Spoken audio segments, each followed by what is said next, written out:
Yo trabajé en el Seguro Social 38 años, pero antes eran funcionarios de carrera.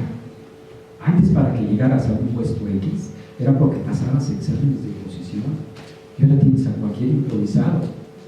Y si te vas muchas veces a lo que es auditoría patrones, hay cada truán que hay ahí, que hay que denunciarlos. Es más, para querer trabajar, luego hasta te abren el cajón, te dicen, pues no hay nada. Es corrupción, es impunidad eso. Hay que acabar con eso prácticamente. Porque tanto hay buenos trabajadores como hay malos. Y luego los malos son los que llegan a los puestos de confianza en ciertos lugares. Por eso dice, no me des, ponme donde hay. Y el área de auditoría de patrones es donde más hay, ¿sí? Y es donde más coaccionan. Entonces, es injusto ese tipo de situación. Ahora, si estás incorrecto en el cumplimiento de tus obligaciones, pues corrígete también, ¿no? Porque pues para acceder a la corrupción es de dos. El que pide y el que da, pero que tiene problemas. Y que tiene problemas porque no lo ha querido resolver. Sí, mira. Nada más comentar que efectivamente en el caso de cuando las empresas contratan personas mayores de 55 años, sí, te llega la inspección. Sí, llega la inspección y es real, o sea, sí te llega, sí. Sea por el número, así sea por un solo trabajador. Sí. Tuve el caso de un señor que entró a vigilancia y ya era grande, y sí tuve 3 revisiones. Bueno, te quiero decir que también por ahí actúan mucho y en forma incorrecta las áreas de vigilancia. Normalmente a quien te contrata son a los viejitos que tienen de 55, 60 o más, y sobre todo si son pensionados por el Seguro Social, mejor. ¿Por qué? Porque la mayor parte de pensiones es un salario mínimo, entonces le estás ofreciendo un salario superior. Se entiende que el Seguro Social, cuando tienes otro trabajo y estás gozando una pensión, no te la quitan, sino te la suspende provisionalmente, porque, por ejemplo, yo tengo 62 años y tengo, en este caso, una pensión mínima de ley, pero entro a una empresa y ahora voy a tener 5 salarios. Me la suspende porque recuerden que lo que se calcula para el sistema pensionario de 73 es el salario promedio de las últimas 250 semanas. Entonces, ahí puede haber un beneficio de crecimiento económico para el trabajador, porque sigue cotizando y con otro tipo de salario. Es decir, te la suspenden. Pero, desgraciadamente, muchas de las empresas, sobre todo de seguridad, te dan nada más prestaciones de ley y un salario mínimo. ¿Qué sucede en este aspecto? Que propiciamos también en ello. Y efectivamente, el Seguro Social, en uso de sus facultades, si ustedes leen su artículo 15, ahí tienen 2 fracciones concretamente, la fracción cuarta y la fracción quinta. Y la fracción cuarta nos dice que yo le tengo que dar todos los elementos necesarios al INS para que éste en un momento dado certifique ¿qué? La existencia, naturaleza y cuantía de las obligaciones. ¿Y a través de qué? Tu fracción quinta te dice que le debo de permitir las inspecciones, que eso sería una visita domiciliaria. Entonces, en este caso, cuando ya tenemos personas de edad, en las personas de edad, invariablemente muchas son para recuperar semanas y tener el sistema pensionario. ¿Esto a qué se debe? Se debe a un artículo de la propia ley que no lo van a encontrar en otras leyes, es el artículo 301. Normalmente tú tienes conceptos que conocemos de las leyes de prescripción y caducidad, por hacer o por dejar de hacer, ¿no? Pero en este caso tienes el 301 que te dice, es inextinguible el derecho al otorgamiento de una pensión previo cumplimiento de los requisitos.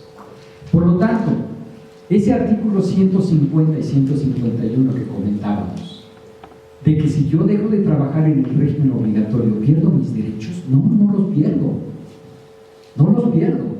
Pero se tiene que dar el supuesto del tiempo que haya estado o no haya yo estado sujeto al régimen obligatorio.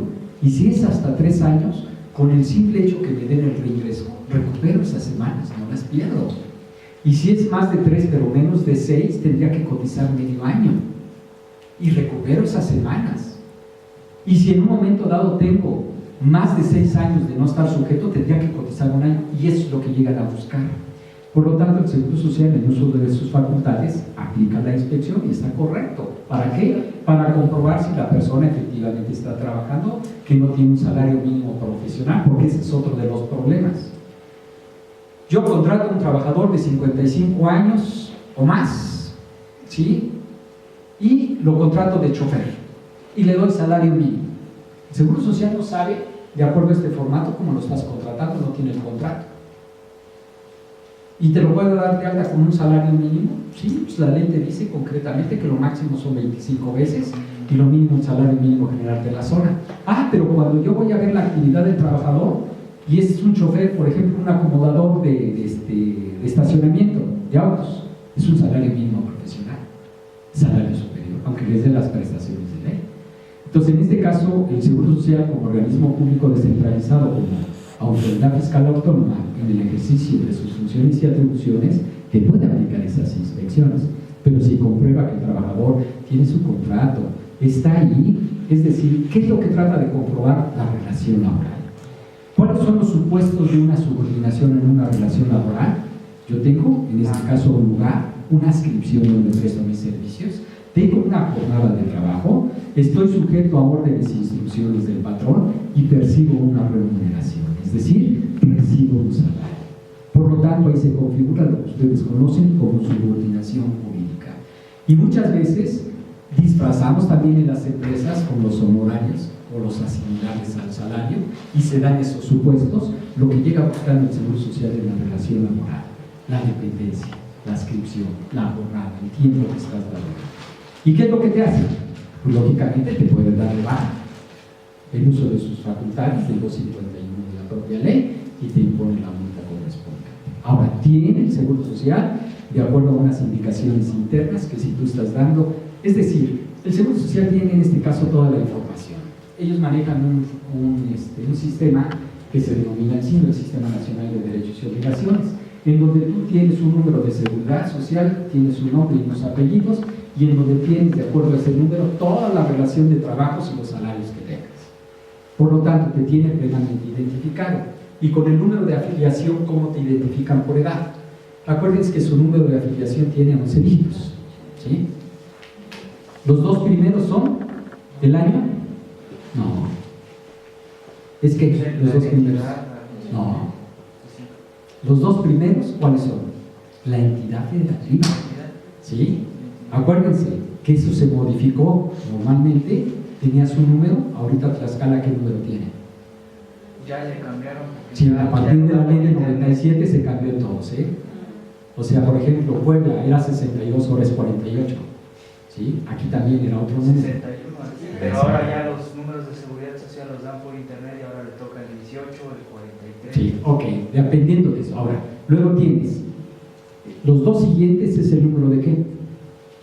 Que te identifica el año de alta en que está registrándose en el régimen obligatorio. Los dos siguientes, el año de nacimiento. Los cuatro restantes es el número progresivo de altas en esa entidad federativa y el dígito verificador. Y en el dígito verificador es otro de los problemas que nosotros tenemos, precisamente como problema administrativo dentro de las empresas. ¿Cuántas veces hemos visto que no coincide el dígito verificador cuando estamos metiendo los datos en el SUA y nos votan? Pero como me lo hace el asistente del asistente, a ver, María, de puntería. Y del 0 al 9 va a entrar, de que entra. Pero ya tienes dos problemas severos. Ese número de afiliación es incorrecto y el Seguro Social tiene que llevar un procedimiento, pero lógicamente a petición directa del trabajador con la facilidad de la empresa, en el sentido que haga la corrección de datos estadísticos, es decir, AFIL 07. Ese AFIL 07 en donde te corrige el número correspondiente y si te debe decir. ¿Por qué? Porque si el señor tiene un riesgo de trabajo, como si no lo tuvieras dado de alta, ¿sí? Y otro de los problemas fundamentales que puedes tener un problema laboral, porque no va su salario base de cotización a lo que es su cuenta individual. Entonces puede estar compartiendo esa persona incluso ese número de seguridad social y aquella que se vaya primero se lleva todos sus recursos, ¿sí? Pero el problema para la empresa es que puede haber un riesgo de trabajo y no está dado de alta el trabajador, y de aquí a que se hacen las gestiones te llega el crédito fiscal y te tienes que ir a un juicio que te va a causar molestia, que te va a causar gastos por un simple problema concretamente que te lo está botando el sistema. Ahora, para aquellos que manejen el sistema, ustedes recordarán que cuando tenemos problema también de clave única de registro de población, se reflejan en el AX 10-10-10. Oye, espérate, Ese sí es un problema de la empresa que tiene que atacar desde el punto de vista administrativo, porque ese sí le va a repercutir a él concretamente. Pero desgraciadamente luego confiamos en nuestra gente, o no la preparamos, o no la capacitamos, o no revisamos. Y sucede que ese tipo de problema administrativo lógicamente me repercute desde un punto de vista financiero. La base de datos, porque hay 143 conceptos que pueden integrar en el salario. Entonces, esas tesis y esas jurisprudencias les indican, de acuerdo a lo que incluso le estoy poniendo aquí, cómo se determina por cada concepto con fórmulas, para que ellos no tengan problema de cómo aplicamos una fórmula y no tengan problemas también desde el punto de vista auditorías administrativas. Siempre tengan la previsión, no esperen que les llegue la revisión, pero aquí estos cursos son para esto, para prevenir, y de estos conceptos se los estoy dejando directamente, por eso les digo a esos jóvenes que se los den directamente, nada más derechos de autor, si en un momento dado hay por ahí, por ejemplo, les voy a dejar dos archivos que no son míos. Uno es de otra persona, aunque yo estoy poniendo mi nombre, pero en un momento dado no lo hice yo, es otra persona, doy derechos de autor.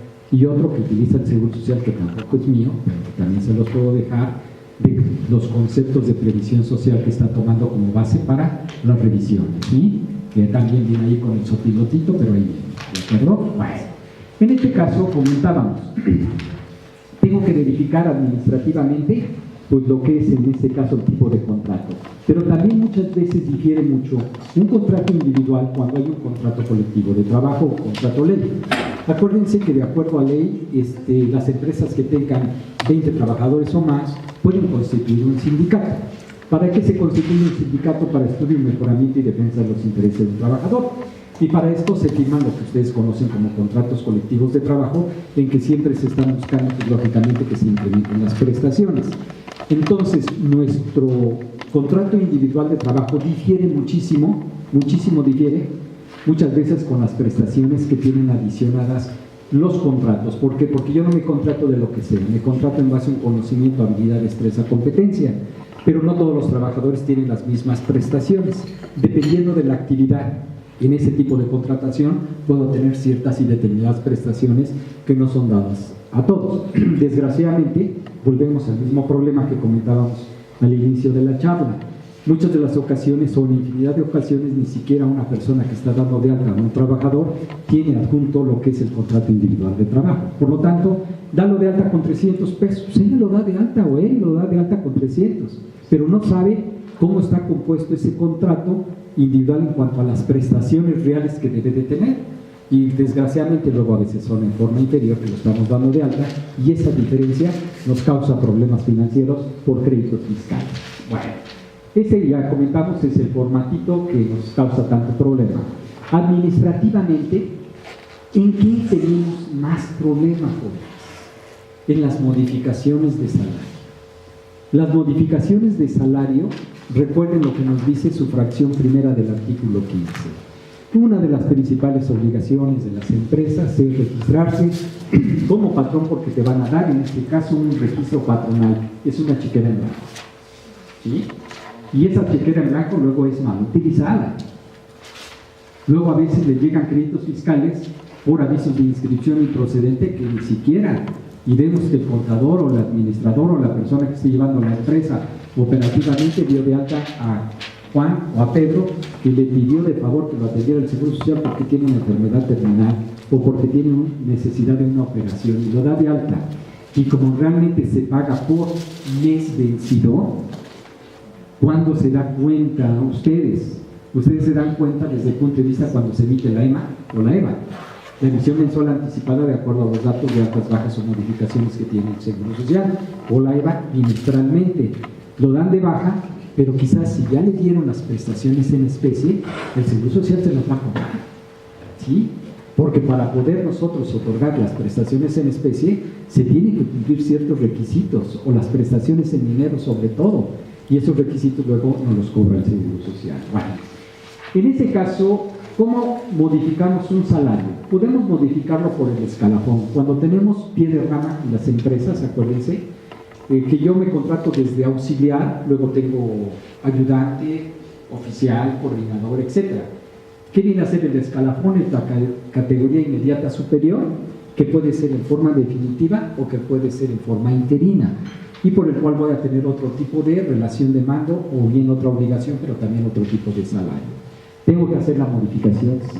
Luego, por los interinatos, la persona se va por maternidad y en un momento dado, al irse por maternidad, yo requiero que 84 días se cubra este lugar y voy a contratar a otra persona que ya conoce a la empresa, pero es de categoría inmediata superior. Si ya lo subo a la responsabilidad, acuérdense lo que nos dice la ley. A trabajos iguales corresponde salarios iguales, ¿sí? Pero lo voy a cubrir por cierto y determinado tiempo. Se entiende que debe de tener una fecha de inicio y una fecha de término del contrato. Luego, ¿por qué otra situación? Por los salarios variables. La característica del salario variable pues es esta, ¿no? Hay picos, no siempre tenemos una cantidad fija determinada. El salario mixto, ¿en qué parte? En lo que es la parte variable. Los premios de asistencia y puntualidad. ¿Por qué el premio de asistencia y puntualidad? Porque este no depende directamente del patrón, depende del trabajador. Yo te lo doy como prestación, pero depende del trabajador el que asista a la hora que está señalada y se presente puntualmente, ¿sí? O sea, que tenga la asistencia y que se presente puntualmente. ¿Y qué pasa si no asiste o no se presenta puntualmente? Hay empresas que en muchas ocasiones prefieren mejor pagar porque tendrían que estar modificando el salario y eso implica que pudieras tener el peligro de una inspección porque a ver por qué se está dando este tipo de situación. Administrativamente, ¿cómo lo podemos prever? Que nunca rebase de ese 10% del salario base de cotización, ¿sí? ¿Por qué? Porque eso no integra, es una excluyente de integración del salario en este aspecto. ¿Por qué otra? Por las antigüedades, jóvenes. Estas antigüedades nos pegan tremendamente. ¿Cómo podemos nosotros administrativamente salvaguardar la integridad de una empresa administrativa y financieramente? Si son tan amables, aunque no traigan su ley, vamos a hacer un pequeño ejercicio práctico concretamente. Si son tan amables, anoten los siguientes datos. Lo que podemos hacer administrativamente es comprobar si lo que estamos dando de alta al trabajador en el régimen obligatorio coincide realmente con la percepción o la deducción que estemos haciendo, ¿sí? Y esto lo podemos hacer con, si son tan amables de poner cuota diaria 100 pesos, se le otorgan prestaciones mínimas de ley, por lo tanto, si le están otorgando las prestaciones mínimas de ley que tenemos, aguinaldo, 15 días, vacaciones, 6 días, y el 25% de prima vacacional, que cuando yo multiplico 6 por 25%, lo convierto a días, quiere decir que sea 1.5 días, ¿de acuerdo? ¿Qué otro dato necesito? Fecha de ingreso. ¿Ya vieron el AFIL 02? Tiene fecha de ingreso. ¿Qué día estamos hoy? A día 13, ¿verdad? 13 de marzo. Supongamos el señor ingresó a trabajar el 13 de marzo del año 2013, ¿verdad? Para que sea cabalístico, ¿no? Y como es una empresa muy cumplida, acuérdense lo que nos dice la ley, que cuando cumples el año, dentro de los 6 meses siguientes le tienes que dar las vacaciones, ¿de acuerdo? A partir del día siguiente de que cumplió. Pero tú, para efectos de la ley de Seguro Social, tienes una obligación, que cuando cumple la antigüedad, dentro de los 5 días hábiles correspondientes, tendrías que presentar la modificación. Pero supongamos que es una empresa muy cumplida y le otorga sus vacaciones inmediatamente al día siguiente en el que está cumpliendo la antigüedad. De a dedito. ¿Cuántos días son 6? Quiere decir que es 14, 15, 16, 17, 18, 19, ¿no? Del 14 al 19 de marzo del año 2014 tiene sus vacaciones. ¿De acuerdo? Bien. Lo que vamos a hacer es una tabla de antigüedades, ¿sí? O tabla de ingresos anualizadas. Este es un procedimiento administrativo que nosotros lo podemos hacer vía directa en la propia empresa para ver si estamos pagando correctamente. ¿Qué preguntas nos tenemos que hacer? ¿Se acuerdan que les dije por ahí al inicio de la plática? ¿Cuántos días le pagas a un trabajador con prestaciones de ley incluyendo las mismas? Bueno, ahorita van a ver cuántos días le pagamos. La segunda pregunta es, ¿cuál es el factor de integración de ese trabajador? Tercera pregunta, ¿Cuál es el salario base de cotización? ¿De acuerdo? Por lo tanto, entonces, en sus hojitas van a anotar, si son tan amables, lo siguiente.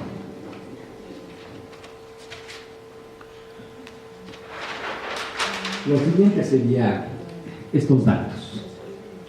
Lo que van a sacar es una tabla de antigüedades del año 2014 para efectos de una revisión. Y los datos que tendrían que tener aquí es mes,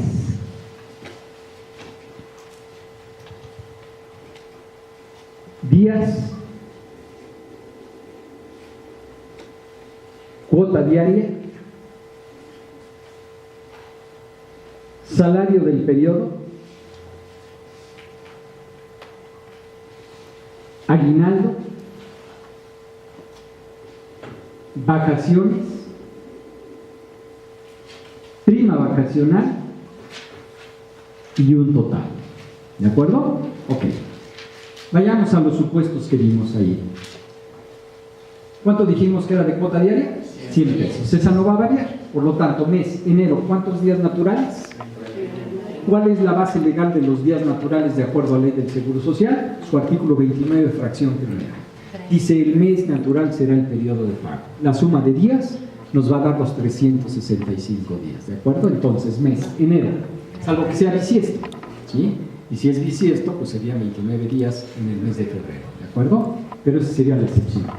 En este caso, mes, enero, ¿cuántos días naturales son? 31. ¿Mi cuota diaria cuál es? 100 pesos. ¿El salario del periodo cuánto sería? 3.100 pesos. Cero en aguinaldo, porque todavía no me corresponde. Cero en vacaciones.